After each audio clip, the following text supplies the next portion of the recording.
Hop, allez, l'enregistrement est parti. Donc, gagner en visibilité Google en visibilité locale avec Google My Business. On va avoir plusieurs objectifs et plusieurs points qu'on va aborder ensemble sur ce webinar. 3 grands objectifs au programme. Le premier étant celui de la recherche et du référencement local, parce qu'avant d'aborder l'outil à proprement parler de Google My Business, je voulais vous en toucher un petit mot malgré tout sur le thème de la recherche Google et du référencement local, comprendre comment tout ça fonctionne avant de rentrer à proprement parler dans l'outil. On rentrera dans l'outil Google My Business, comment est-ce qu'on crée une page, comment est-ce qu'on revendique une page si elle existe déjà, quelles sont les informations qu'on peut compléter dessus. Donc, on verra dans le détail ces éléments-là sur la base de capture d'écran que j'ai effectuée. Et puis après, on verra comment, encore une fois, créer et optimiser sa page avec des fonctionnalités un petit peu supplémentaires. On ira un peu plus dans le détail. Voilà, donc on a ensemble à peu près 1 heure de présentation et puis après un jeu de questions-réponses que vous poserez dans le chat. On va malheureusement pas pouvoir faire un tour de table compte tenu du nombre que vous êtes aujourd'hui, mais je suis sûr qu'on aura l'occasion de se rencontrer chacun par la suite. Allez, on commence avec un petit peu de vocabulaire technique, mais qu'il faut avoir en tête quand on parle de Google My Business et de référencement. Des mots que je vais aborder aujourd'hui, on va parler de requêtes. Quand je vais parler de requêtes, c'est ce qu'on va entendre par des mots-clés qui sont utilisés par un internaute pour interroger un moteur de recherche. On se sert tous aujourd'hui de Google, ce fameux moteur de recherche. Et en fait, on lui pose des questions à Google, on effectue des recherches, on va taper des mots-clés dans la barre de recherche. Donc, c'est ce qu'on appelle une requête. Il faut savoir que Google, aujourd'hui, je vais essentiellement parler de lui en termes de moteur de recherche, parce qu'il est utilisé à plus de 90%, par plus de 90% des utilisateurs. C'est lui qui trust la très grande majorité, voire la quasi-totalité, effectivement, des recherches qui sont effectuées aujourd'hui. Bing et Yahoo arrivent derrière, mais à des places qui sont aujourd'hui très faibles et entre guillemets anecdotiques. Donc, on va se concentrer sur le moteur de recherche Google. On va parler de pages de résultats de recherche ou en ce qu'on appelle en termes techniques et anglais la SERP, la SERP. Donc, ce qu'on appelle la page d'une résultat de recherche, c'est une page web qu'un moteur de recherche génère automatiquement en fonction de la requête saisie par l'internaute et qui présente un ensemble de liens pointant vers les ressources qu'il considère pertinentes. Donc là, on est bien effectivement sur la résultat que nous affiche Google en fonction des mots-clés qu'on lui demande. Et on va aborder surtout un point particulier qui est le référencement naturel. Le référencement naturel, donc ça va être l'art de positionner un site, une page web ou une application dans les premiers résultats naturels du moteur de recherche. Quand je dis naturel, donc je vais l'opposer à ce qu'on appelle le référencement payant, où on peut positionner un site internet parce qu'on va acheter de la publicité à Google. On en voit tous de temps en temps quand on effectue des recherches sur Google. Google nous affiche des sites internet avec marqué annonce. Ça veut dire que le propriétaire du site internet paye pour apparaître, pour que son site apparaisse en fonction des recherches qui sont effectuées. À l'inverse du référencement naturel, où là, c'est un ensemble de techniques, c'est un art de positionner un site internet de manière naturelle dans les résultats de recherche. Les moteurs de recherche, comment ils fonctionnent? Encore une fois, hein, je le fais rapidement. Les moteurs de recherche, ils fonctionnent sur un principe de référencement naturel. On va le voir, être ce qu'on appelle être bien référencé, c'est être visible sur les moteurs de recherche en bonne position. Donc en bonne position, généralement, on estime qu'un site internet, pour être bien référencé, devrait se trouver sur la première page de Google en fonction des résultats, en tout cas en fonction des recherches qui sont tapées par l'internaute, par les mots-clés que l'internaute va rechercher. Voilà une présentation, un exemple de page de moteur de recherche tel que peut l'afficher Google.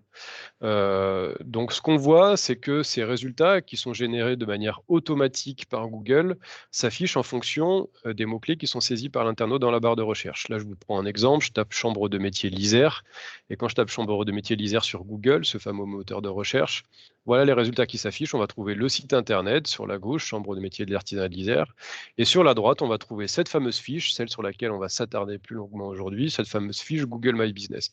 Donc ça, c'est la page qui s'affiche en fonction des résultats, en fonction de la requête qui est tapée par l'internaute. Ce sont les résultats qui s'affichent. On a 2 types de recherches qui sont effectuées par les internautes aujourd'hui, nous tous, hein, quand on effectue une recherche sur Google, sur internet.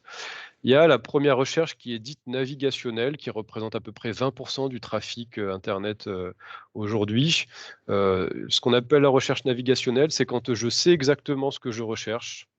Je sais le site sur lequel je connais le site sur lequel je souhaite me rendre. Et ce que je vais faire, c'est que je vais taper le nom du site, comme on l'a vu avant avec Chambre de métier, l'artisanat d'Isère, c'est ce que je recherche. Je tape le nom du site, de l'entreprise ou de la marque dans le moteur de recherche. Donc ça, c'est à peu près 20 du trafic aujourd'hui Internet. Mais par contre, la plus grande partie du trafic aujourd'hui, ça reste la recherche informationnelle, c'est-à-dire que je ne recherche pas une entreprise en particulier, je ne cherche pas un site en particulier, mais je cherche une information. Donc je vais taper, par exemple, si je prends le cas de la chambre de métier de l'Isère, je pourrais être amené à taper, si je suis un futur créateur d'entreprise, voilà, comment créer une entreprise en Isère ou création d'entreprise à Grenoble.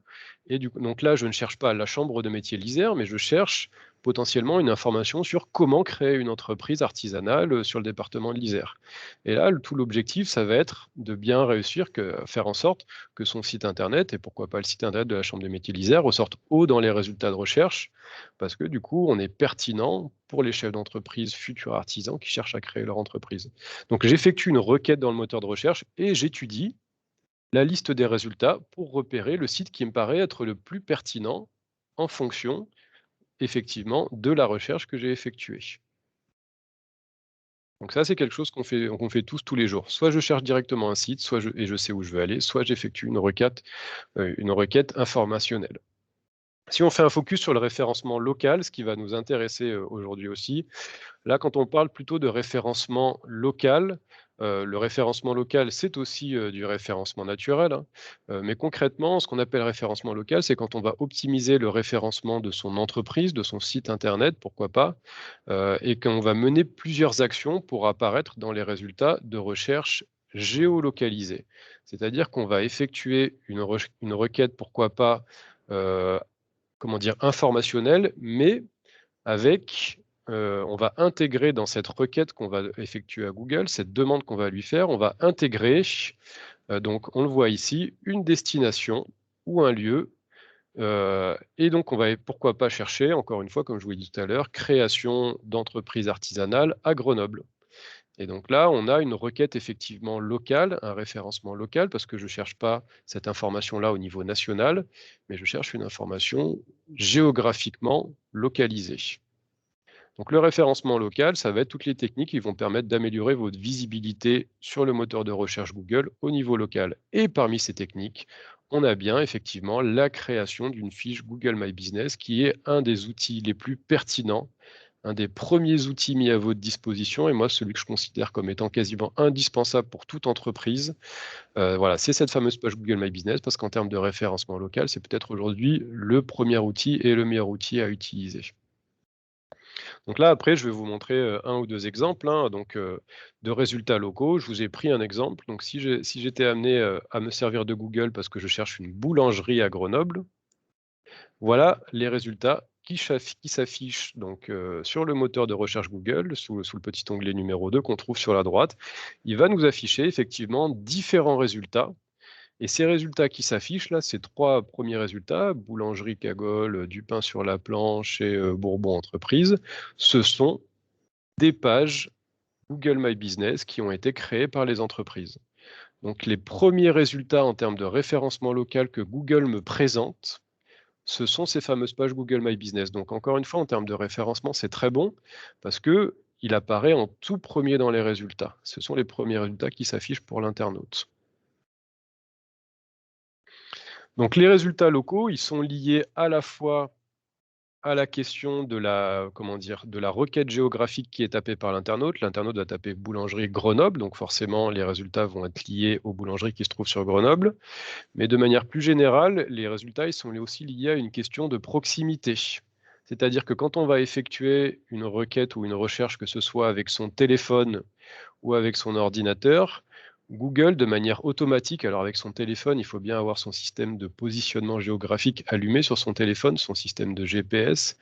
Mais si son système de GPS est bien allumé, Google va automatiquement nous proposer des résultats de recherche qui sont à proximité de là où on se trouve au moment où on effectue la requête. Quand c'est sur un ordinateur, c'est ce qu'on appelle avec une adresse IP. Notre ordinateur a une adresse IP, donc géographiquement, il peut nous localiser à peu près. Il sait dans la région dans laquelle on se trouve. Avec son téléphone, avec notre téléphone, si le GPS est allumé, il est capable de nous localiser au mètre près. Donc de toute façon, aujourd'hui, les résultats locaux s'affichent lorsqu'un utilisateur recherche un établissement ou un lieu à proximité de l'endroit où il se trouve. Et ça, c'est pareil, on a tous à un moment donné effectué cette recherche-là, on se trouve quelque part, on cherche encore une fois, je prends l'exemple de la boulangerie, ça pourrait être la boucherie, ça pourrait être un artisan du bâtiment, peu importe, ou quelqu'un qui fabrique des bijoux. Je vais effectuer une recherche géographique autour de moi et donc il va m'afficher des résultats de recherche locaux. On a 2 types aujourd'hui d'affichage pour les résultats locaux. On a le premier que je vous ai montré tout à l'heure, quand on tape boulangerie Grenoble, c'est celui qu'on retrouve ici. On a un deuxième type de résultat qui peut s'afficher, c'est ce qu'on appelle avec Google Maps. C'est la fameuse map de Google. Donc si on rentre sur la carte, il nous affiche donc géographiquement sur la carte tous les petits points et on va retrouver sur la droite, enfin pardon, sur la gauche ici, les résultats de toutes les pages Google My Business liées à la carte qu'on est en train de visionner. Et donc, on voit par exemple que la boulangerie-pâtisserie Cagole ici se retrouve de la même manière sur Google Maps, ici en première position tout en haut. Donc ça, ce sont bien toutes les informations qui apparaissent dans les résultats locaux, toutes ces fiches qu'on voit là, ce sont uniquement des fiches qui ont été créées avec ce fameux outil Google My Business. Est-ce que le référencement local, c'est si important pour vous? La question peut se poser. Est-ce que c'est très important pour moi d'être référencé localement? Je vais vous dire de toute façon oui, parce que la plupart du temps, vous travaillez avec une clientèle qui géographiquement se trouve proche de vous. Alors il se peut que vous vendiez vos produits ou vos services des fois, au niveau départemental, régional, voire pour certaines entreprises nationales. Mais la plupart du temps, la majorité d'entre vous, vos clients, encore une fois, se trouvent comment dire? Dans une situation géographique proche de votre entreprise. Donc les internautes, de toute façon, aujourd'hui, recherchent de plus en plus des services ou des commerces de proximité. Et avec la période qu'on vient de vivre ou qu'on est encore un petit peu encore en train de vivre, on l'a encore plus constaté, hein, la question de la proximité est vraiment ressortie. Donc il y a un vrai intérêt d'apparaître sur les résultats de recherche en termes local. Google utilise la localisation des internautes pour adapter ses résultats à leur position. On l'a vu juste avant, il est capable de connaître notre position, donc il affiche des résultats en fonction de cette position, il adapte. Le référencement local, c'est un moyen d'être visible et d'attirer l'attention de nouveaux clients proches de chez vous.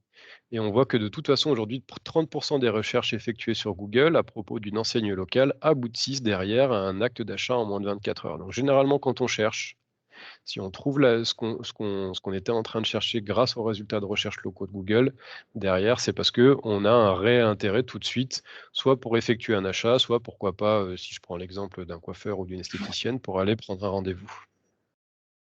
OK? Ah et beh, comment apparaître localement sur Google? Donc la question se pose. Donc la première et la toute première étape, celle qu'on va voir, c'est bien de créer une fiche professionnelle sur Google My Business. Après, il y a d'autres techniques. Et si on a un site internet, on peut parler d'optimisation du site web pour le référencement local. Ça, c'est un travail technique sur site internet, on l'abordera pas aujourd'hui. On peut pourquoi pas inscrire son entreprise sur des annuaires en ligne, des annuaires locaux. Et derrière, ce qui est aussi très important, on le verra, c'est la question de la récolte des avis clients sur internet. Mais celle qu'on va voir, la première étape, c'est bien effectivement la création de la page Google My Business. Qui est concerné? Quelles sont les activités aujourd'hui concernées par Google My Business? Quel type d'entreprise peut s'inscrire sur Google My Business et bénéficier du coup de ces services? J'ai envie de dire qu'aujourd'hui, toutes les entreprises, quel que soit leur secteur d'activité, quelle que soit leur taille, ont un intérêt à aller créer leur fiche sur Google My Business. En tout cas, il n'y a pas de restriction. Google aujourd'hui n'impose pas de restrictions réelles à la création d'une fiche Google My Business par un établissement. La visibilité sur les recherches locales, j'ai envie de dire qu'elle est par contre réellement indispensable pour tout ce qui va être, vous artisan, alors là j'ai pris l'exemple d'artisan du bâtiment, plombier, électricien, paysagiste, pourquoi pas. J'ai pris l'exemple de commerce de proximité, tout ce qui va être boulangerie, boucherie, restaurant, bar. Alors boulangerie, boucherie, ce sont aussi des artisans, mais donc tout ce qui est artisan, commerce de proximité, profession de santé ou profession libérale.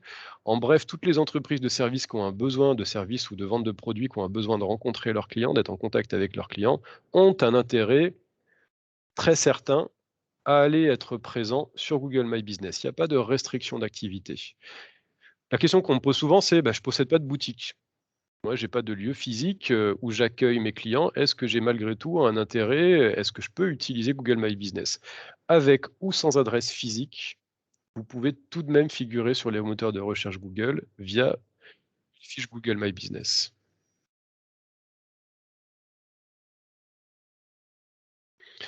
En bref, Google My Business, et on va rentrer plus dans le détail après, hein, donc c'est un service internet gratuit, et je le précise bien, c'est gratuit.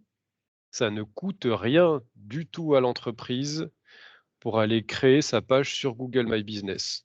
Tout ce que je vais vous montrer là ne coûte rien. Il n'y a absolument de rien de payant, en tout cas actuellement, à ce jour. Je ne sais pas si Google changera les choses demain, mais à ce jour, tout ce que je vais vous montrer, ça ne coûte rien, c'est complètement gratuit. Le seul prérequis que Google impose pour avoir une page Google My Business, c'est de posséder un compte sur Google. Donc il faut avoir un compte Gmail, il faut aller sur Google pour se créer un compte et c'est grâce à ce compte qu'on va pouvoir créer la fiche de son établissement. Google va vous permettre de gérer la présentation et les informations de votre établissement dans les résultats locaux.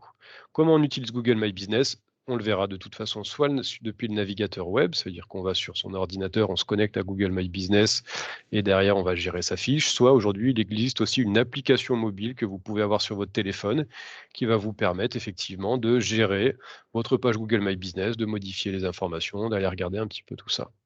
Donc soit depuis un ordinateur, soit depuis l'application mobile qui peut se télécharger, soit sur Google Play pour les téléphones Android, soit sur l'App Store pour les téléphones Apple. Quelles sont les opportunités? Quel est l'intérêt pour vous? Ça va vous aider à aider les internautes à vous trouver sur Google et donc ça va vous permettre de parler de votre activité. Vous pouvez gérer toutes vos informations, on va le voir, hein. En termes d'informations, il va y avoir le numéro de téléphone, adresse physique si vous en avez une, adresse internet, et cetera pour le site internet. Ça va vous permettre de recevoir plus d'appels, d'augmenter potentiellement les visites, grâce à la géolocalisation et d'attirer plus de clients en présentant visuellement vos produits ou vos services. C'est quelque chose qu'on verra aussi. Ça va vous permettre d'interagir avec les clients, de récolter les avis clients. On va voir que c'est très important, la question des avis clients sur Google My Business, d'échanger avec votre communauté, de répondre aux questions et de remercier aussi les personnes quand elles laissent des avis.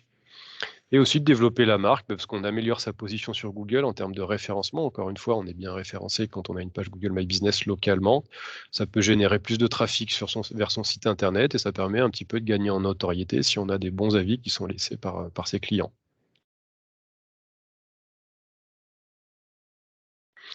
Donc là, je vous montre ce que j'appelle l'anatomie d'une fiche Google My Business. Je vous en présente une. Donc ça, c'est donc une fleuriste à Bourgoin-Jallieu avec laquelle j'ai travaillé il y a pas longtemps et j'ai trouvé que sa fiche était plutôt, bien complétée. Alors du coup, je peux pas la mettre en entier parce qu'il manque une partie en bas, mais vous pourrez toujours vous amuser à aller voir, hein. Donc ça s'appelle Cordiline à Bourgoin-Jallieu, une fleuriste. Et donc une fiche Google My Business, ça se présente de cette manière-là. On a tout en haut à gauche, une photo, donc ça on le gère, hein, cette photo-là qui apparaît en premier, on le verra par la suite, c'est quelque chose qui a été ajouté par la propriétaire de l'établissement. C'est elle qui avait décidé qu'elle souhaitait que ce soit cette photo-là qui apparaisse en premier.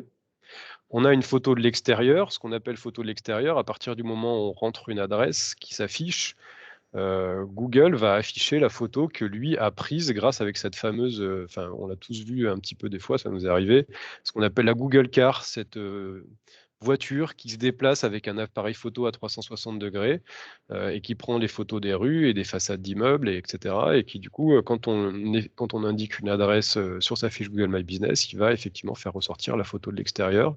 Et puis donc on a la map, le Google Map tout en haut à droite, avec le petit point rouge qui va permettre à l'internaute du coup d'ouvrir l'application Google Maps sur son téléphone, pourquoi pas, pour obtenir l'itinéraire vers cette fameuse boutique.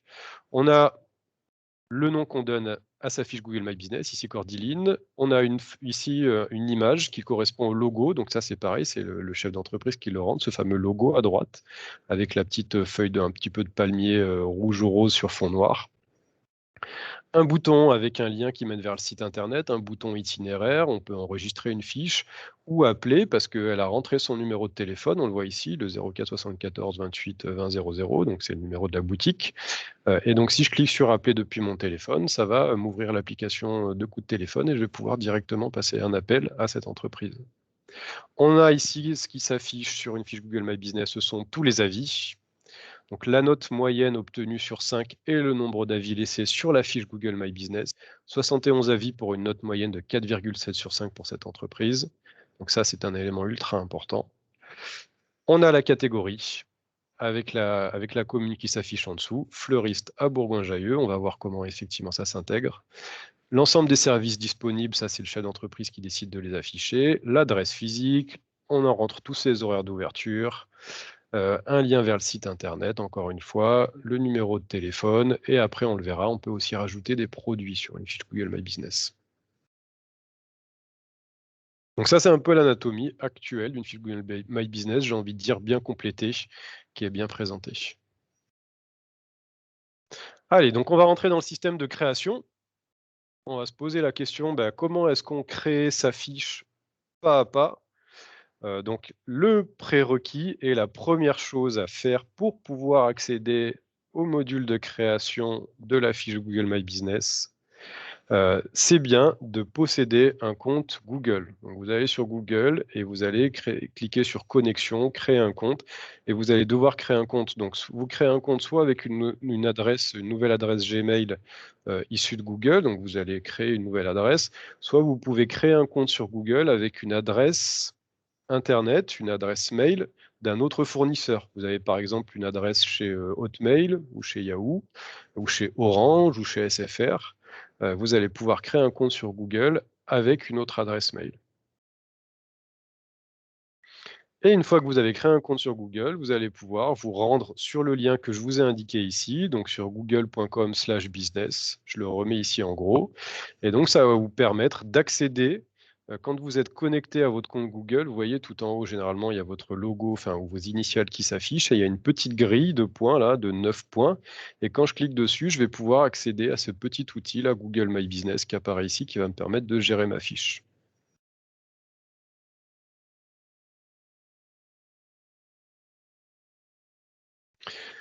Donc, une fois qu'on a son compte sur Google My Business, qu'on s'est rendu sur le lien que je vous ai indiqué. Donc là, je vais vous détailler un petit peu les différentes étapes de création, hein. Je vais les balayer, mais voilà, je ne vous le montre pas en direct, mais je vous les balaye quand même pour vous les expliquer. Donc vous allez au départ rechercher un établissement. C'est-à-dire que vous allez commencer à taper le nom de votre établissement, le nom commercial, et lui, il va aller regarder si potentiellement, il existe déjà une fiche à ce nom. Parce qu'aujourd'hui, il se peut qu'il y ait déjà une fiche Google My Business qui ait été créée, parce que Google peut créer de manière automatique des fiches sans rien demander au chef d'entreprise. Il peut créer des fiches automatiquement sur la base d'informations publiques qu'il va récupérer sur différents sites. Lui, il les agrège, il va créer une fiche. Donc, il se peut qu'aujourd'hui, votre fiche existe déjà. Donc, vous allez commencer à saisir le nom. Et en fonction de ça, vous allez voir s'il existe ou pas. Donc plusieurs possibilités. La fiche existe déjà et cette fiche-là a déjà été revendiquée. Ça veut dire qu'il y a déjà un propriétaire qui a créé une fiche sur votre établissement. Alors généralement, ces questions-là de fiches qui ont déjà été créées par quelqu'un, on peut rencontrer plusieurs cas. C'est le cas, par exemple, d'un salarié au sein de l'entreprise qui, du coup, a créé la fiche pour vous, mais il ne vous a rien dit. Mais il a créé la fiche sur l'établissement. Ça peut être le cas aussi d'un prestataire de création de site internet, quelqu'un qui a créé un site internet pour vous et qui, du coup, a créé la fiche en votre nom et gère la fiche. Donc effectivement, il se peut qu'aujourd'hui, il y ait déjà une fiche qui a été créée et cette fiche-là a été revendiquée par quelqu'un comme étant son propriétaire. Et donc là, si elle a été revendiquée, il va vous indiquer que cette fiche a été validée par, et il vous met pas l'adresse mail en entier, mais il vous met un début d'adresse mail pour vous donner une indication et vous dire, voilà, à peu près par qui aujourd'hui cette fiche a été revendiquée. Si la fiche a déjà été, si une fiche existe, qu'elle a été déjà revendiquée par quelqu'un, ça veut dire qu'il y a quelqu'un qui gère une fiche au nom de votre établissement. Là, on rentre dans quelque chose d'un peu compliqué. Je ne vous le cache pas, s'il y a déjà une fiche qui a été revendiquée par quelqu'un, ça va être compliqué. Si cette fiche a déjà été revendiquée, vous allez avoir trois options. Soit c'est vous qui l'avez déjà revendiqué et vous vous en souvenez plus, donc il vous affiche le début de votre adresse mail. Donc vous retapez votre adresse mail, vous allez recréer un nouveau mot de passe, donc vous allez retrouver votre fiche, vous allez pouvoir y accéder, vous allez vous reconnecter à votre fiche pour la gérer. Soit c'est quelqu'un qui l'a créé pour vous, et donc il va falloir à la personne qui gère actuellement et qui a actuellement la propriété de votre fiche, il va falloir lui demander un accès. Ça peut être très compliqué de demander l'accès à quelqu'un parce que ça peut être quelqu'un avec qui on n'est plus en contact, quelqu'un voilà, qui potentiellement ne vit plus ici, etc. Donc cette personne-là, on va lui faire une demande d'accès si on a réussi, on a encore ses coordonnées et potentiellement, il n'est pas obligé de vous donner un accès à la fiche. Ça veut dire que c'est lui le propriétaire, si c'est lui qui l'a créé, et il peut refuser de vous donner un accès à la fiche. Même si c'est la fiche sur votre établissement, c'est lui qui l'a créé. Si l'établissement ne vous appartient pas, vous pouvez quand même demander une mise à jour des informations. Vous pouvez dire, j'aimerais mettre à jour, enfin, est-ce que vous pouvez mettre à jour les informations? Elles ne sont pas bonnes. Mais voilà, généralement, s'il y a déjà une fiche existante, soit c'est vous qui l'avez créée, vous vous connectez à votre fiche, soit il va falloir demander l'accès au propriétaire actuel. Donc c'est ce que je dis, voilà, il va falloir essayer de revendiquer la fiche de l'établissement. Pour revendiquer une fiche d'établissement, vous allez pouvoir le faire depuis le site de Google My Business, depuis le résultat dans Google Maps ou depuis les résultats de recherche. Si la fiche existe mais que vous souhaitez la revendiquer, vous allez pouvoir effectivement demander à gérer la fiche de cet établissement. Donc ça, c'est quelque chose que vous devez tous et toutes faire. Soit votre fiche existe déjà et tant mieux, vous la gérez. Soit si vous ne savez pas si elle existe déjà, il va falloir effectivement effectuer la recherche et regarder si elle existe déjà, effectivement, la revendiquer. Revendiquer comme étant vous le propriétaire de cette fiche. Donc en résumé, mon établissement existe-t-il déjà sur Google Maps? S'il n'existe pas, non, ce qu'on voit à droite, ben, je le crée de A à Z. Si la fiche a déjà été revendiquée, il va falloir que je demande l'accès au propriétaire actuel. Et si la fiche n'a pas de propriétaire, je vais pouvoir, moi, demander, effectivement, revendiquer l'établissement comme étant le mien. Et donc là, il va y avoir une procédure, effectivement, pour prouver que c'est bien moi le propriétaire. Et donc derrière, j'en aurai l'accès. Le cas le plus compliqué, c'est vraiment celui-là, hein. Le cas le plus compliqué, c'est quand la fiche a déjà été revendiquée, quand il y a déjà un propriétaire sur cette fiche. Il va falloir identifier qui en est le propriétaire et lui demander qu'il vous reverse la propriété de cette fiche pour que vous puissiez la gérer. C'est vraiment les cas les plus compliqués. Et si de toute façon, cette personne-là ne souhaite pas vous donner l'accès à la fiche, ça sera quasiment impossible de la récupérer. Donc pour la création de l'établissement, si la fiche n'existe pas déjà, donc là on part sur un système de création parce qu'il n'y a rien du tout concernant votre établissement sur Google My Business. Vous tapez le nom de votre établissement et après il va vous poser des questions et vous dire OK, souhaitez-vous ajouter un lieu que vos clients peuvent visiter comme un magasin ou un bureau? Deux exemples. Je suis une boucherie, j'ai un lieu physique. Forcément, les clients, ils viennent en magasin. Donc, je vais lui mettre oui et derrière, je vais lui rentrer mon adresse. À l'inverse, je suis une entreprise du bâtiment ou je suis une entreprise de fabrication de bijoux. Je travaille chez moi, mon atelier, il est chez moi, ou je suis une entreprise du bâtiment, donc j'ai un garage chez moi où je stocke mon matériel. Donc, je n'ai pas d'adresse physique à proprement parler où j'accueille du public. Je ne souhaite pas afficher l'adresse de mon domicile. Donc, je vais lui indiquer non.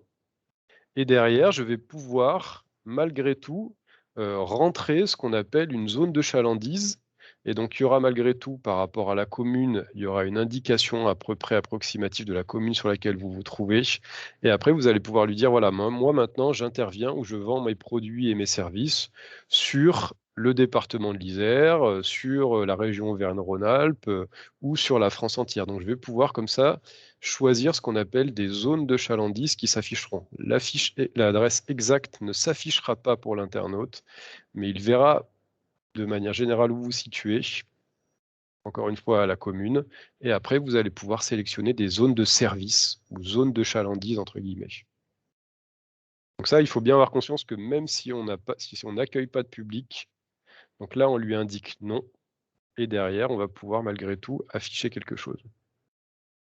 Donc même si on lui dit non et qu'on n'accueille personne, encore une fois, l'exemple de l'artisan du bâtiment, il va quand même falloir lui indiquer une adresse. Donc il va falloir vous malgré tout rentrer cette adresse. Mais vu que vous l'aviez indiqué non à l'étape précédente, cette adresse-là n'apparaîtra pas.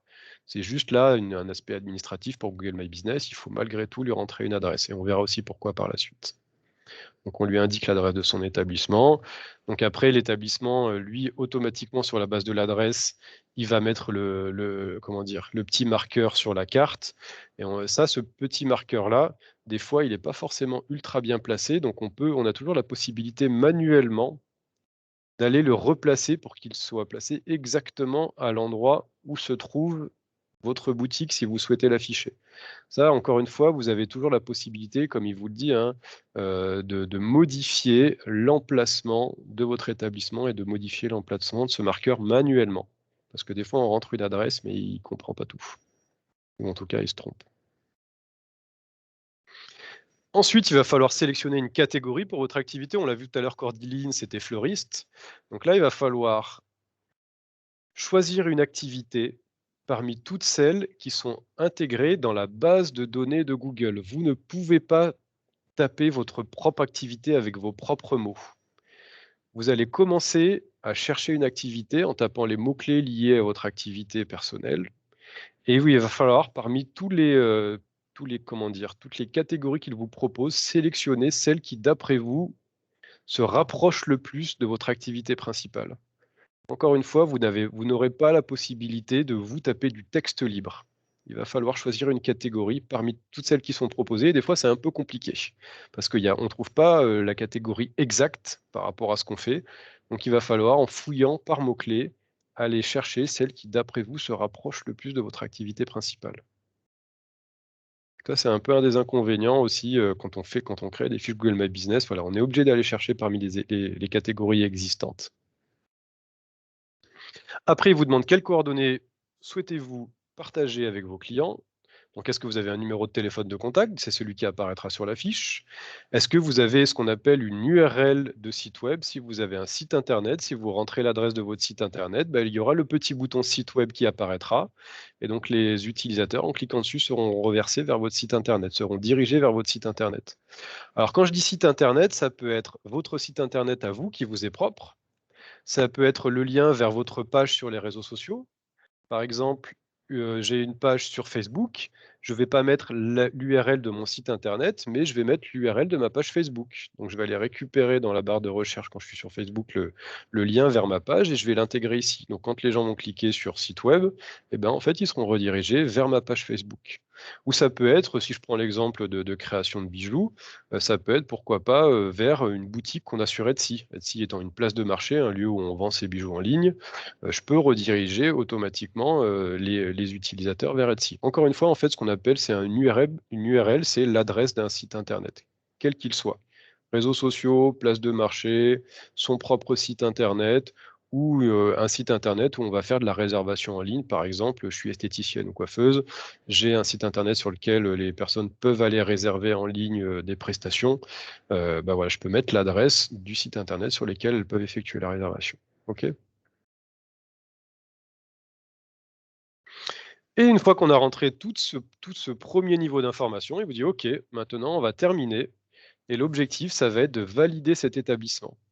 Parce qu'il y a une étape qui est essentielle et obligatoire, c'est qu'il va falloir valider votre établissement, c'est-à-dire que Google va vous envoyer un code de validation. Généralement, on sélectionne à l'adresse qu'on a rentrée, ça veut dire à l'adresse qu'on a indiquée dans la fiche Google My Business. Il va vous envoyer un courrier de la part de Google. Et donc, à l'intérieur de ce courrier, il y aura un code de validation. Et c'est une fois ce code de validation reçu qu'il faudra retourner sur la fiche, sur l'administration de la fiche Google My Business, sur le site internet, pour aller rentrer ce code et donc prouver que c'est bien vous, le propriétaire de l'établissement, et que donc vous avez toute la légitimité à créer la fiche de cet établissement. Donc encore une fois, il dit pour représenter votre entreprise sur Google et bénéficier de toutes les fonctionnalités de gestion, vous devez confirmer qu'elle vous appartient. Et donc généralement, on rentre donc sur la base de l'adresse qu'on a rentrée, on rentre son nom et vous allez recevoir un courrier postal. Alors attention, parce que le code de validation, quand on le reçoit, il est disponible uniquement 30 jours. Donc, dans les 30 jours qui suivent la réception du code, il faut aller sur la page Google My Business, et il faut rentrer le code. Alors, il y a plusieurs méthodes de validation. Je vois, il y a un message qui passe. Effectivement, ça peut être aussi par téléphone. Des fois, Google vous passe un coup de téléphone et il dit votre code de validation est le 1, 2, 3, 4, 5, 6. Donc voilà, il y a plusieurs méthodes de validation. Si au-delà des 30 jours, je rebondis en direct, hein, si au-delà des 30 jours, le code n'est pas validé, il va falloir faire une nouvelle demande de code. C'est-à-dire qu'il va falloir retourner dessus et lui dire, OK, maintenant, je veux que tu me renvoies un nouveau code. Mais tant que la validation, normalement, n'est pas faite, tant que le code n'est pas rentré, la page Google My Business que vous avez créée n'est pas disponible.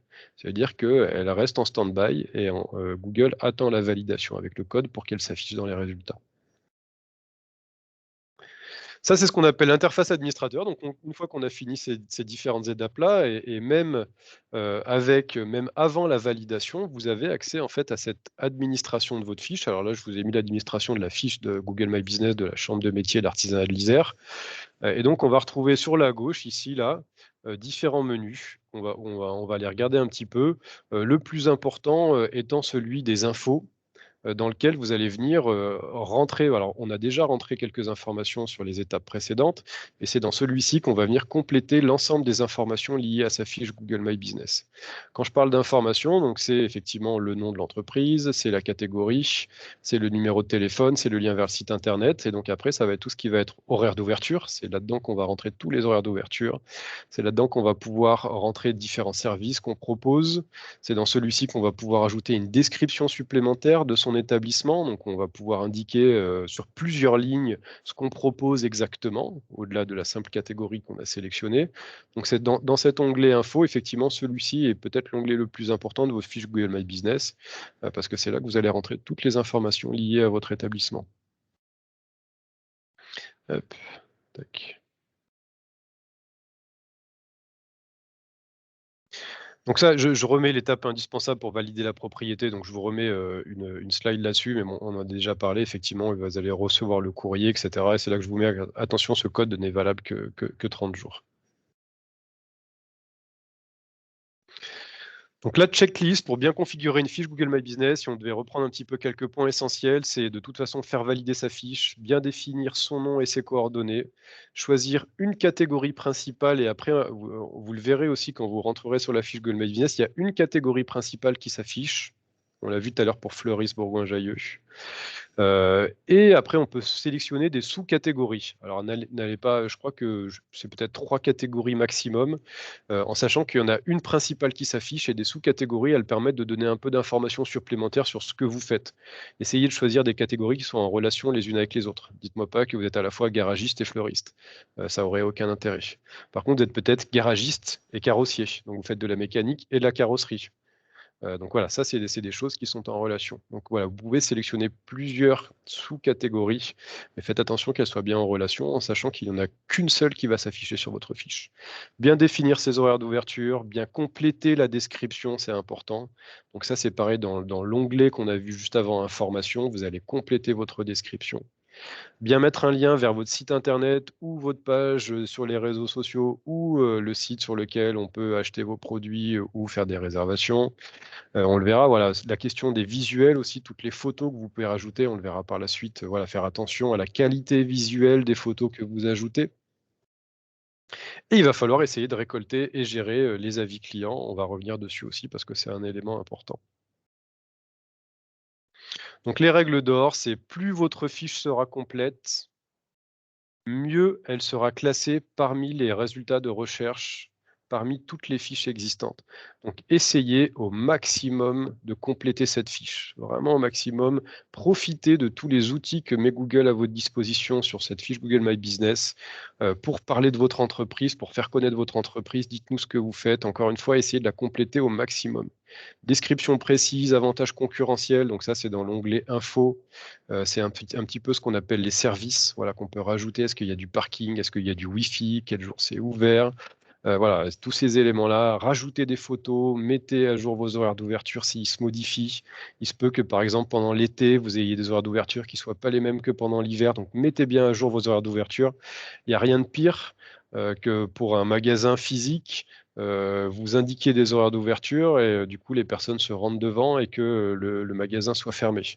Voilà, donc ça, faites attention à ça. Et même quand on est une entreprise qui n'a pas de boutique, ça c'est la question qu'on me pose beaucoup aussi en me disant: «Mais moi, j'ai pas vraiment d'horaire d'ouverture, je travaille depuis chez moi, je fabrique chez moi et cetera». En gros, moi, ce que je vais appeler horaire d'ouverture, c'est, de quelle heure à quelle heure est-ce qu'un client il a le droit de vous déranger? Quel jour et à quelle heure un client a le droit de vous appeler? À quel moment potentiellement vous allez répondre au téléphone si on vous appelle?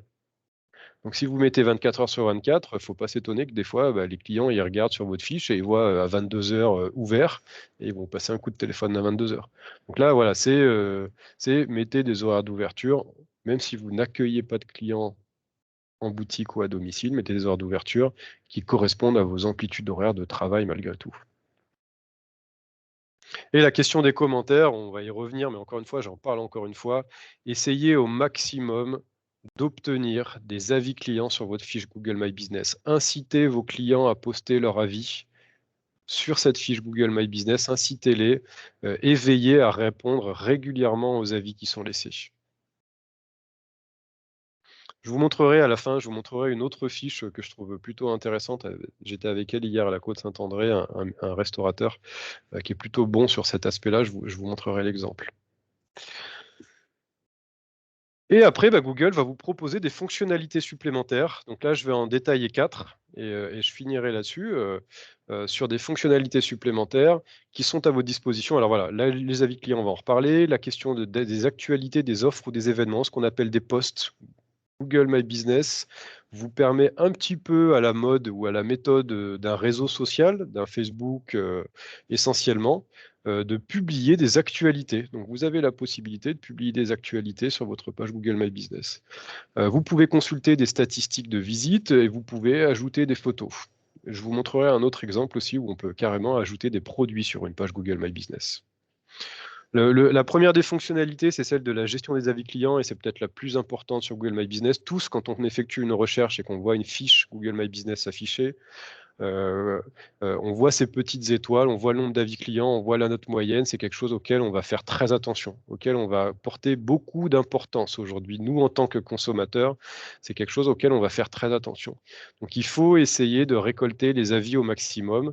Et aujourd'hui, l'outil principal sur lequel il faut récolter des avis, c'est sur cette fiche Google My Business. C'est pas forcément ailleurs, c'est sur cette fiche qu'il faut essayer de récolter les avis. Donc les avis, derrière, quand ils seront laissés, vous aurez sur votre interface accès à l'onglet avis, on le voit sur la gauche ici, là, et vous allez retrouver tous les avis qui ont été laissés sur votre établissement.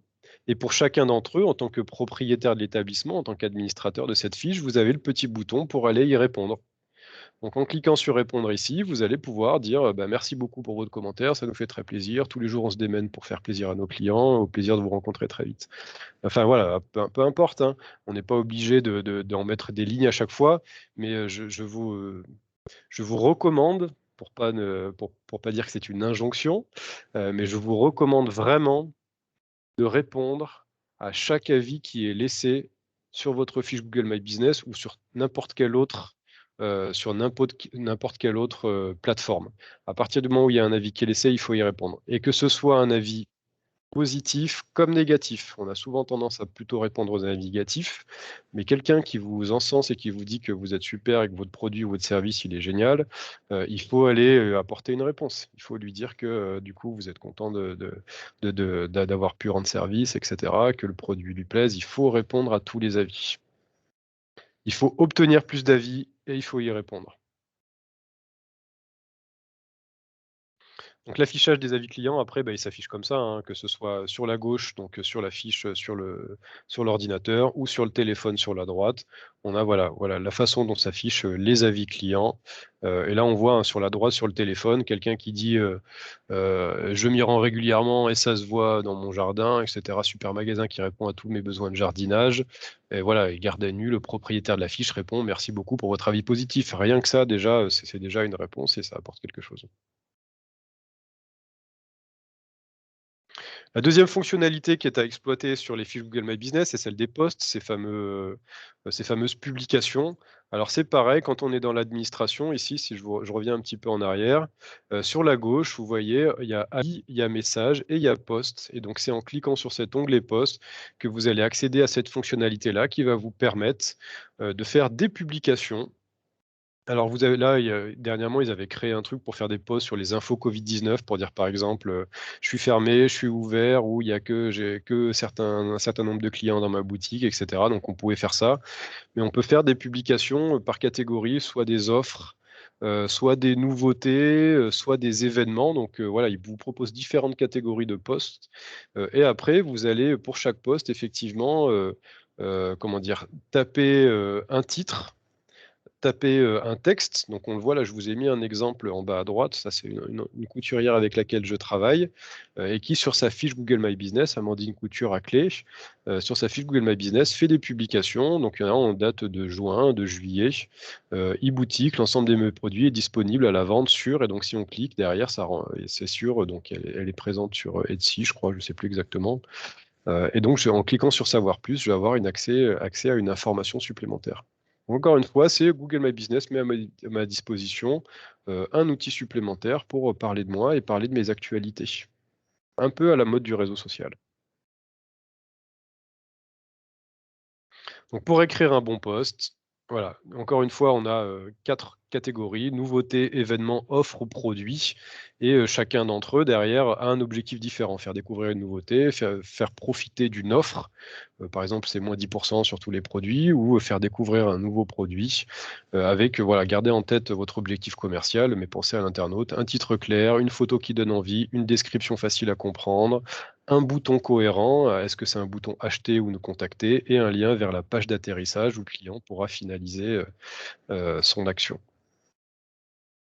Donc profitez de cet outil-là un maximum.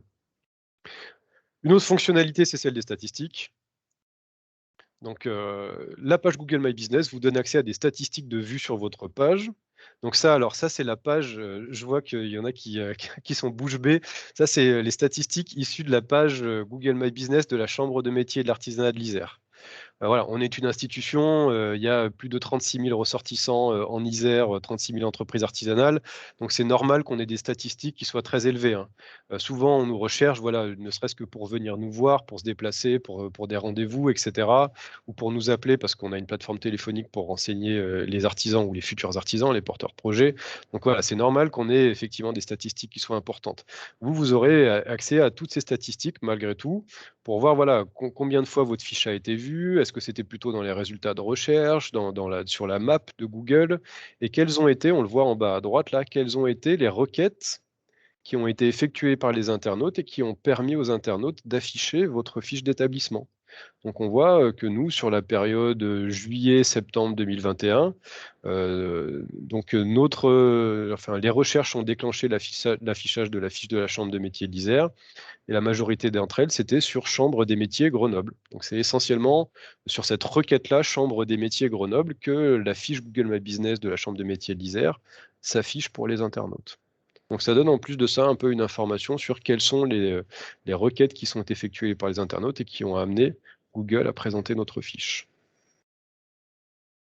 Donc il y a plein d'autres statistiques qui sont un peu intéressantes. Le nombre de fois, on ne le voit pas ici, hein, mais le nombre de fois où les personnes ont cliqué sur le bouton site web, le nombre de fois où les personnes ont cherché l'itinéraire pour se rendre dans votre établissement, le nombre de fois où les personnes ont cliqué sur appeler et donc ont passé un coup de téléphone grâce à la fiche. Et donc voilà, ça, ce sont des statistiques qui sont intéressantes d'aller regarder. Je ne vous dis pas qu'il faut les regarder tous les matins pendant 2 heures, mais de temps en temps, aller se rendre compte un petit peu du trafic qu'elles génèrent. Et on voit, hein, encore une fois, en termes de référencement local, ces fiches-là ont un réel intérêt et un réel impact. Et après, il y a toute la question de l'ajout des photos. Donc là, c'est pareil, il va falloir pour vous aller ajouter un maximum de photos. Profitez encore une fois de cet outil-là. C'est une fiche de votre entreprise. Allez ajouter des photos. Vous pouvez ajouter encore une fois un logo. Le logo, c'était comme on l'avait vu sur la fiche de la fleurie, c'était le petit palmier là. La photo de couverture, c'est celle qu'on souhaite voir s'afficher de manière principale sur Google. Donc c'était la devanture pour la fleuriste. Et après, on peut même ajouter des vidéos, on peut ajouter des photos de l'intérieur, des photos des équipes, etc. Donc on peut ajouter autant de photos qu'on le souhaite sur la fiche Google My Business. Donc, autant profiter de tout cet outil-là pour mettre en avant votre entreprise. Et je vais vous montrer peut-être un dernier élément, si vous me laissez juste un instant. Tac.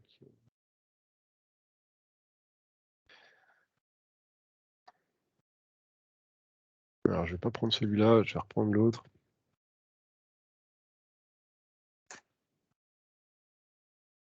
Hop. Tac, je vais vous partager ma page. Est-ce que vous voyez bien ma page de recherche de Google? Ouais, super, allez. Donc là, c'est pareil. Alors que ça, c'est une entreprise voilà, qui se présente sur Google My Business. Et ici, c'était juste pour vous montrer celui-là. Là. On a ici accès à la possibilité d'ajouter des produits. Donc ça, c'est une fonctionnalité supplémentaire. Si j'ai des produits, donc ça, c'est une couturière et elle met en avant effectivement ses produits sur la fiche Google My Business. Et donc, si je rentre par exemple sur celui-ci, je vais avoir accès donc là à un titre, un tarif, une description. Et donc, ce produit-là, il n'est pas disponible à la vente en ligne. Mais s'il était disponible à la vente en ligne, j'aurais potentiellement un bouton acheter. Et derrière ce bouton acheter, j'aurais mis un lien vers la boutique en ligne où l'utilisateur aurait pu acheter ce produit-là. Là, elle, ce qu'elle souhaite faire apparaître, c'est le numéro de téléphone en haut. Et donc, si je suis intéressé, ben, je vais passer un coup de téléphone pour aller commander ce produit. Si je prends l'exemple, hop, je crois que c'est Cordy Bourgoin. C'est pareil, la fleuriste dont je vous parlais tout à l'heure, vous voyez, s'affiche là. Donc là, on retrouve la description, je vous en avais parlé aussi, hein, la description là ici, les posts, donc ces fameuses publications qui sont ici. Alors, Google My Business fait aussi remonter les avis qu'il trouve sur les autres plateformes. Par exemple, Cordeline à Bourgoin-Jallieu a des avis sur Facebook et sur les pages jaunes. Si et seulement si votre page Facebook et votre page sur les pages jaunes s'appelle exactement de la même manière que votre fiche Google My Business, Google va faire remonter de manière automatique les avis issus des autres plateformes. C'est pas vous qui pouvez aller lui dire, tiens, va chercher les avis sur mon Facebook et fais-les ressortir. C'est lui qui le fait de manière automatisée, si et seulement si votre page Facebook ou votre page jaune s'appelle exactement de la même manière que votre fiche Google My Business. Lui est capable de le faire remonter de manière automatique, comme on le voit ici. Et là, on a effectivement des produits aussi. Et donc là, si je vais sur ce produit, elle a une boutique en ligne où on peut commander ses fleurs. Donc j'ai bien le bouton commander en ligne. À la différence de tout à l'heure où il y avait le numéro de téléphone, il apparaît aussi. Mais là, j'ai carrément le bouton commander en ligne. Donc profitez de ces fonctionnalités-là.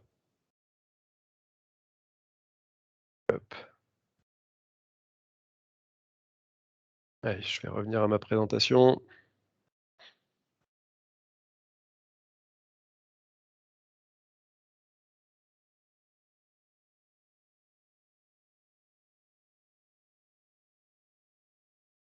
Tac, on était au bout. Donc moi, je suis arrivé au bout de ce que je souhaitais vous présenter. Je vais finir juste en vous présentant, donc si vous souhaitez aller un petit peu plus loin sur cette thématique-là, aujourd'hui, la Chambre de métier de l'artisanat de l'Isère est en mesure de vous proposer, alors attendez, hop, je vais vous l'afficher, comme ça, ce sera plus clair. Tac. Ce qu'on appelle des diagnostics numériques. Donc, ce qu'on appelle diagnostic numérique, c'est un état des lieux complet de votre présence sur Internet et de l'usage du numérique que vous avez dans votre entreprise. Et donc toute l'analyse de votre page Google My Business, c'est quelque chose effectivement qu'on va regarder avec vous.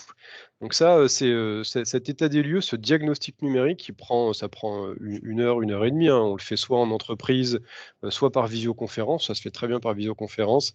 Ça permet vraiment au chef d'entreprise de bénéficier du regard externe, d'avoir quelqu'un qui va analyser la présence numérique et l'usage du numérique de manière générale dans l'entreprise, pour derrière bénéficier de préconisations. Donc on est capable de dire, par exemple, par rapport à la page Google My Business, d'après moi, elle n'est pas optimisée comme il faut, il n'y a pas assez de photos, vous récoltez pas assez d'avis, les horaires d'ouverture sont plus les bons, le numéro de téléphone, c'est pas le bon, il faudrait la compléter, pourquoi pas mettre des produits, etc. Donc ce diagnostic numérique complet de l'usage du numérique dans votre entreprise, Aujourd'hui, on a la chance de le proposer parce qu'il est pris en charge à 100%. C'est-à-dire que ça ne coûte absolument rien à l'entreprise de bénéficier de nos conseils. Voilà, encore une fois, c'est 1 heure et demie, suivant le temps qu'on prend avec l'entreprise, soit sur place, soit par visioconférence. Voilà, ça c'est jusqu'à la fin de l'année. Pour l'instant, c'est jusqu'à fin décembre. Donc, j'ai envie de dire, si c'est quelque chose qui vous intéresse, je vous inviterai à nous contacter plutôt rapidement. Tu as quand même pas mal de demandes sur cette thématique-là en ce moment et les calendriers sont bien pleins. Donc voilà, c'est pris en charge à 100%, c'est complètement transparent. Il n'y a aucun aspect administratif entre guillemets pour vous à gérer derrière, juste à bénéficier de nos conseils et de notre regard externe pendant le temps imparti, quoi. Donc voilà, ce diagnostic numérique, j'ai envie de dire, profitez-en un maximum parce que on ne sait pas si on aura encore du financement l'année prochaine sur cette thématique-là.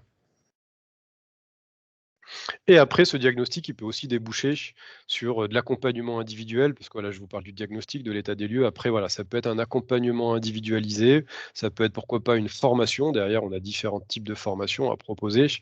Voilà, donc n'hésitez pas à nous contacter sur cette thématique-là. Ok. J'en ai terminé, je vous mets mes coordonnées, on va passer un petit peu au jeu de questions-réponses. Juste pour vous, avant les questions-réponses, vous dire aussi qu'il y a un prochain webinar qui va se dérouler, si je ne dis pas de bêtises, le jeudi 21 octobre. Là, ça sera sur le thème de l'emailing, donc sous le même format que celui qu'on fait aujourd'hui, sur le thème de l'emailing. Voilà, comment envoyer une campagne d'email, comment optimiser sa campagne d'emailing, comment créer un fichier client, etc. Donc voilà, n'hésitez pas, vous recevrez, je pense, de toute façon aussi le lien d'inscription. N'hésitez pas à regarder sur le site de la Chambre de métier de l'Isère ou à vous inscrire quand vous recevrez l'email pour ce prochain format. Hop. Allez, je vais essayer de reprendre les questions. Tac, une par une. Et puis après, comme ça, on pourra aussi ouvrir les micros pour voir si vous avez des questions en direct. J'ai une première question qui me dit qu'en tant qu'artisan du bâtiment, par exemple, peut-on mettre ou utiliser plusieurs adresses afin d'être référencé sur plusieurs villes? Alors, on peut gérer plusieurs établissements différents. Si effectivement on a plusieurs adresses, on peut avoir la gestion de plusieurs établissements. On ne pourra pas créer une fiche établissement avec plusieurs adresses, il va falloir créer plusieurs fiches d'établissement. Exemple, j'ai travaillé avec une entreprise qui fait du déménagement et qui est présente sur plusieurs sites. Et donc, elle n'a pas créé une fiche et en disant j'ai une adresse là, j'ai une adresse là, j'ai une adresse là. Elle a dû créer en fait plusieurs fiches établissements, chacune avec sa propre adresse. Et effectivement, maintenant, elle est référencée sur plusieurs villes. Mais voilà, ça fait l'objet du coup de plusieurs fiches, des fiches qui sont différentes les unes des autres. C'est pas une fiche avec plusieurs adresses. C'est chaque fiche établissement ne peut présenter qu'une adresse physique. Donc, au-delà de 30 jours, j'avais expliqué, hein, il faut refaire une demande. Si on crée une fiche en magasin physique, mais qu'au final, il n'y a pas de boutique physique, peut-on modifier? Si oui, comment? Oui, vous avez toujours la possibilité, à par la suite, d'indiquer que finalement, vous ne souhaitez pas présenter votre adresse physique dans l'administration de la page, pour lui dire que finalement, vous avez plutôt une zone de chalandise, plutôt que souhaiter présenter l'adresse physique. Donc ça, vous pouvez toujours aller le modifier dans l'administration, dans la partie info. Quelqu'un a créé la fiche pour moi, mais j'ai reçu le courrier, chez moi. Suis-je donc c'est censé être la propriétaire? Oui, parce que dans ce cas-là, quelqu'un peut faire toute la démarche de création de fiche pour vous, mais c'est bien votre adresse physique, qui est indiquée et donc en fait, le courrier, c'est vous qui l'avez reçu. Donc c'est vous qui allez, valider la fiche sur la base de l'adresse email, même si c'est quelqu'un qui l'a créée pour vous, si c'est vous qui avez reçu le code de validation, vous êtes le propriétaire de la fiche. Comment, obtenir plus d'avis? Alors comment obtenir plus d'avis? Bah, il va falloir communiquer sur cette question des avis, déjà à vos clients, en physique quand vous les rencontrez, en leur disant: «Ah, hésitez pas à laisser un message indice sur ma fiche, Google My Business». Vous avez la possibilité depuis aussi, l'onglet avis, gestion des avis de votre fiche Google My Business, d'obtenir ce qu'on appelle un lien direct. Ça veut dire qu'il génère un lien direct, une URL qui mène directement à l'onglet avis de votre fiche Google My Business. Et cet onglet-là, pourquoi ne pas l'insérer dans votre signature de mail? en disant, vous avez votre signature de mail avec votre logo, vos coordonnées, et en dessous, vous avez un petit texte avec marqué laissez votre avis sur Google My Business en cliquant ici. Et derrière, vous avez le lien qui mène directement à votre page Google My Business, à l'onglet avis, pour que les personnes puissent laisser des avis sur cette fiche Google My Business. Donc il faut communiquer dessus. Il faut vraiment en parler, c'est important. Encore une fois, j'étais hier chez un restaurateur à la Côte-Saint-André, et qui a aujourd'hui, je crois, 180 avis sur Google My Business. C'est un outil, lui, en termes de référencement local, restaurateur très important sur la Côte-Saint-André. Et en fait, il en parle à chaque fois à ses clients, quoi. Ses clients lui disent, bah, on a vu sur Google My Business que vous aviez plein d'avis, etc. Et ben lui en profite pour dire, bah ouais, bah, du coup, n'hésitez pas, ça nous file un coup de pouce, laissez votre avis si vous avez été satisfait, etc. Et c'est aussi en parlant, en incitant de toute façon vos clients et vos clientes à donner leur avis. C'est de cette manière-là que vous en obtiendrez. On le sait, hein, de toute façon, si on ne demande pas, alors il ne s'agit pas de quémander, hein, d'implorer, mais rien que le fait d'en parler, vous allez voir que vos clients et vos clientes, avec qui vous avez une relation privilégiée, de proximité, généralement, n'hésiteront pas, si vous demandez, n'hésiteront pas à aller laisser un avis sur la plateforme. Est-ce qu'on peut supprimer des photos anciennes? Bien sûr, il n'y a aucun problème. Vous retournez dans l'onglet photos et c'est vous qui avez la gestion en temps réel de toutes les photos qui sont présentes et vous pouvez en mettre à la poubelle. Donc vous pouvez supprimer des photos anciennes et en rajouter des nouvelles. Aucun problème. J'ai créé un compte Google My Business, mais c'est pas mon compte pro, ça pose aucun souci non plus. Il suffit d'avoir un compte sur Google My Business, que ce soit une adresse mail perso ou pro, il n'y a aucun problème. Google, lui, ça ne l'intéresse pas de savoir si c'est un compte perso ou pro. Vous pouvez créer et gérer votre fiche Google My Business depuis un compte perso sur Gmail, aucun problème. Il n'y a pas de contre-indication. À partir d'une adresse mail, est-ce qu'on peut créer plusieurs fiches entreprises? J'y ai répondu. Aucun problème. Depuis un seul et même compte Gmail, vous avez la possibilité de créer plusieurs fiches établissement. Pas de problème. Comment supprimer un avis non justifié? Alors, vraie question. Ma réponse est que c'est impossible. Un avis non justifié, vous ne pourrez pas le supprimer. Vous n'avez pas la main sur la suppression des avis sur votre fiche Google My Business. Vous avez la possibilité de signaler un avis à Google, un avis qui vous paraît diffamatoire, insultant ou effectivement un faux avis. Vous allez faire un signalement à Google et c'est lui seul Oui, parce qui aura la possibilité de le supprimer ou non. C'est lui qui décidera. Vous ne pourrez pas le faire vous-même. J'entends quelqu'un qui avait ouvert son micro, n'hésitez pas à réagir.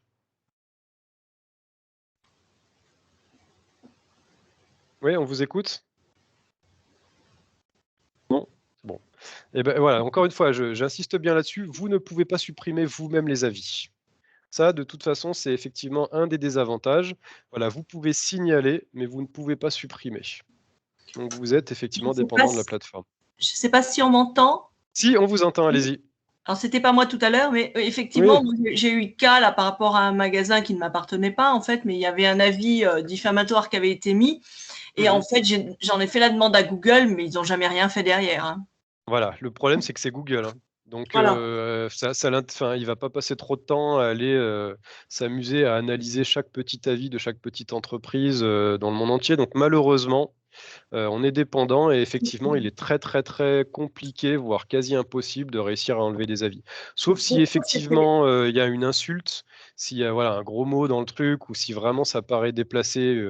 Là, Google, en fait, sur la base de recherche par mots-clés, pourra l'identifier. Mais si moi, je laisse un avis, même si je suis un faux client, que je vais laisser un avis en disant je suis allé dans le restaurant, c'était vraiment pas bon, la serveuse, elle était pas sympa, ils m'ont servi froid et la note, elle était vraiment très salée. Je vais le signaler à Google, mais Google, celui-ci, ne le supprimera jamais. Il ne va pas aller faire une enquête pour savoir si la personne qui a laissé l'avis est un vrai client ou pas. Ouais, c'était pour c'était pour une grosse chaîne de magasins.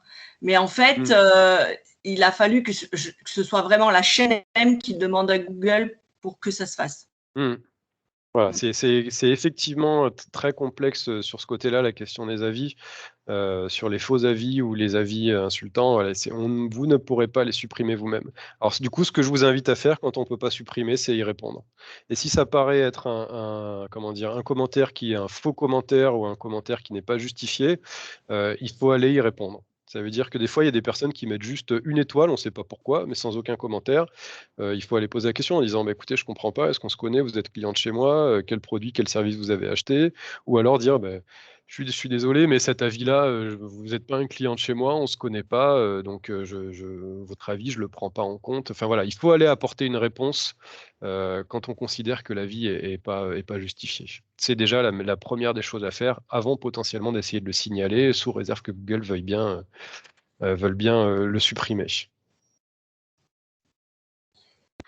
J'ai quelqu'un qui me dit Solocal est administrateur ma page, mais j'en suis le propriétaire. Si j'arrête mon contrat avec Solocal, je reste bien propriétaire de ma fiche. Ce qu'il faut s'assurer pour vous, c'est que, comment dire, Solocal là peut-être est administrateur ma page, mais j'en suis bien le propriétaire. Il faut que vous soyez administrateur de votre page. C'est-à-dire qu'il faut que vous, depuis un compte Google, vous ayez accès à l'administration de la page et que vous soyez bien identifié comme étant administrateur, propriétaire, et en gros que vous puissiez, même si Solocal demain vous arrêtez votre contrat avec lui, il faut que vous soyez maître et indépendant sur la gestion de votre page par rapport aux prestataires. Effectivement, Solocal souvent le fait pour les entreprises. Il faut aller vérifier que vous, avec une adresse mail qui vous est propre, vous ayez un accès à la gestion de la fiche et que vous soyez identifié comme étant un propriétaire ou administrateur de la fiche. La gestion des avis, bah, encore une fois, on en a parlé, hein, vous pouvez y répondre, vous ne pouvez pas les supprimer, vous pouvez les signaler depuis le back-office, l'interface de votre page Google My Business. Si on a différentes si on a différentes adresses, est-ce qu'on garde le même nom? On peut garder le même nom si on a différentes adresses. Après, si par exemple on a un magasin à Bourgoin et un magasin à Voiron, comment dire, dans la dénomination de la fiche, on peut venir du coup rajouter l'adresse, enfin le nom de la commune. Si par exemple j'ai une boutique à Voiron, je vais mettre le nom de la boutique Voiron et une deuxième fiche avec le nom de la boutique Bourgoin. Donc là, on donne une information au-delà de l'adresse physique de la fiche, on donne une information supplémentaire à l'internaute sur la géolocalisation de la fiche. Alors, quelle est la différence entre une fiche Google que mon entreprise a déjà et la fiche Google My Business? Je ne vois pas de différence, je pense qu'on parle de la même chose. Est-ce qu'il n'existe pas d'outils de fiche Google autre que Google My Business, en tout cas ce que je vous présente depuis le début?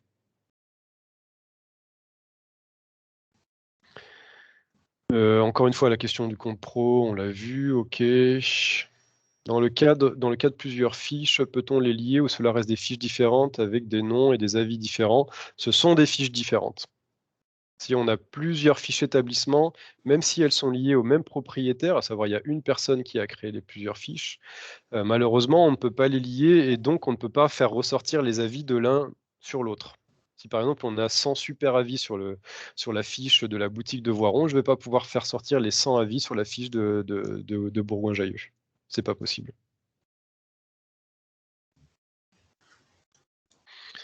Alors la question c'était par rapport, au compte pro ou perso. Je souhaite pas que le mail perso apparaisse. Je veux que Google My Business soit rattaché au Gmail pro. Alors de toute façon, votre adresse mail n'apparaît pas. En aucun cas, quand on consulte une fiche Google My Business, amusez-vous à le faire, hein, on ne voit jamais s'afficher l'adresse mail de la personne en question. On n'envoie pas de mail via Google My Business.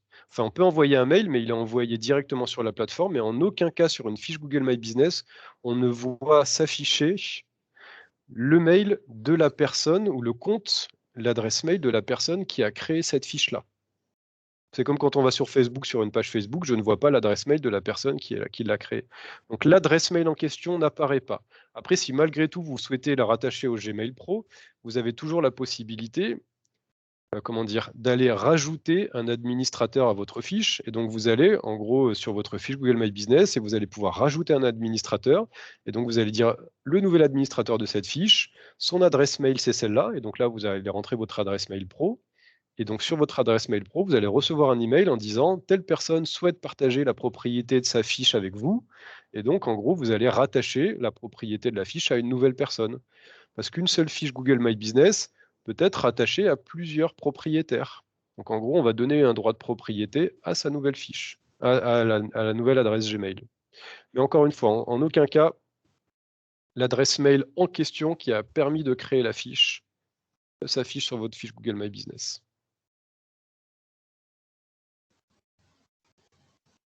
Avant de répondre aux questions sur la prise de rendez-vous, n'hésitez pas, si vous avez d'autres questions, peut-être ouvrez vos micros. Non, j'ai été plutôt clair. Moi, j'ai toujours le problème. Là, j'ai essayé de retourner. C'est quelqu'un qui m'avait créé ma fiche Google My Business. Je pense que j'ai attendu plus de 30 jours, effectivement, peut-être pour me reconnecter.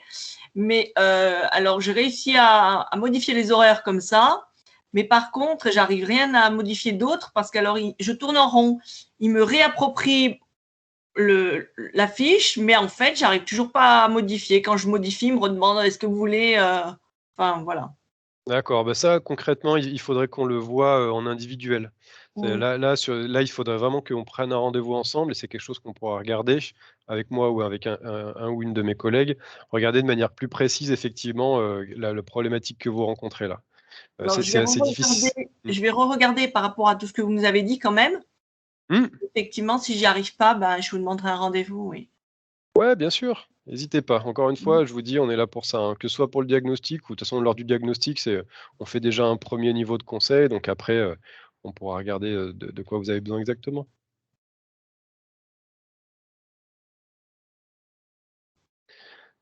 Autre chose? Autre question?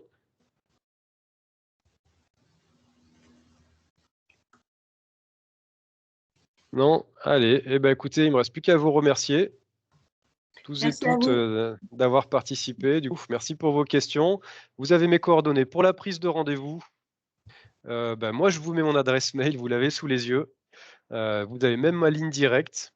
Donc n'hésitez pas, soit à me passer un coup de téléphone sur ma ligne directe qui s'affiche là, soit à m'envoyer un email en me disant, «J'ai participé au webinar, j'aimerais prendre un rendez-vous» et du coup, moi, je vous rappellerai, si c'est pas dans les 24 heures, ce sera dans les 48 heures. Si c'est pas moi, j'ai d'autres collègues qui ce sera d'autres collègues parce qu'on est plusieurs à intervenir sur les diagnostics.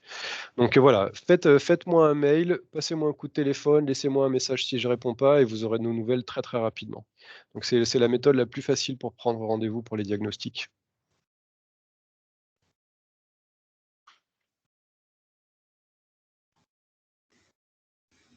Eh ben, si c'est bon pour tout le monde, il me reste plus qu'à vous remercier. Merci, monsieur Lenas, EDF Une Rivière, un Territoire, notre partenaire sur cette opération.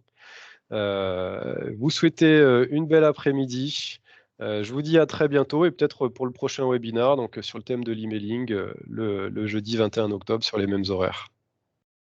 Merci Florent, au revoir. Merci beaucoup. Passez une belle après-midi tout le monde. Merci. Merci, merci, au revoir.